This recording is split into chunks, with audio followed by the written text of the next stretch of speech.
Sobrang losers ba natin? Hanggang ngayon wala pa rin direksyon yung mga buhay natin. Alam mo, di lang ako madalas nakikinig kay mama. Pero lagi niya sinasabi na kahit mahirap lang kami, basta may ambisyon, hindi dapat namin kinakaya yun.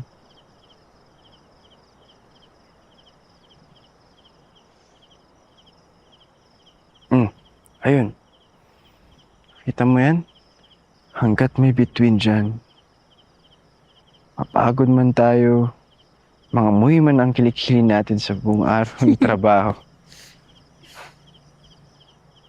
Hindi dapat tayo mawalan ng pag-asa na balang araw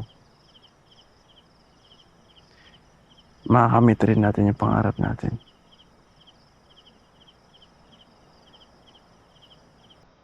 Tatandaan ko yan. Hanggang sa Maynila.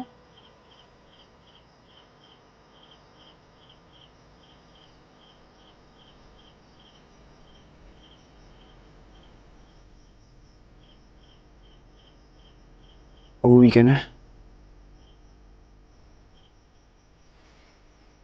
Oo. Para makapagsimula na ako ulit. Pero promise, this time,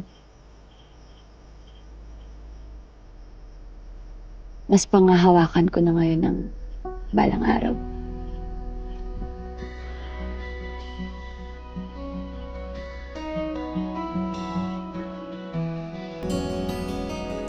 Oy, Demi, ingat ka ha. Tapos, sorry talaga. Pasensya ka na kasi nagsinungaling kami sa ni Ponyong. Pero naniniwala kasi ako dun sa bata ko. Kung ano yung nakita mo sa kanya dito, magiging ganun talaga siya sa susunod. Naniniwala naman po ako dun. Nasaan pala siya? Umalis na maaga eh. Sige. Okay lang. Kailangan ko na po umalis eh. Pakisabi na lang sa kanya. Ha? Ingat ka. Babaya ka ako. Titig! Nananghit na ako kay mama. Babalik-balikan ko na lang sila, Diri. Ba't asa ka mood to? Excuse me.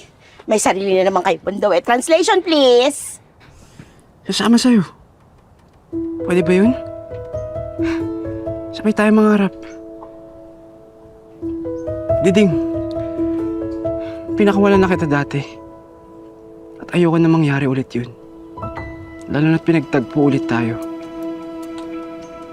Okay lang ba yun? Okay lang? Ikaw lang naman yung kakampi ko dati, pe.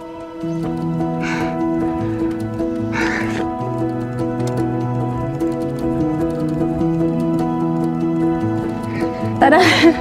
Tara. Tara na. Ate, salamat. Bye, Auntie. Bye, ingat kayo. Ay, babalik ko pa ito eh.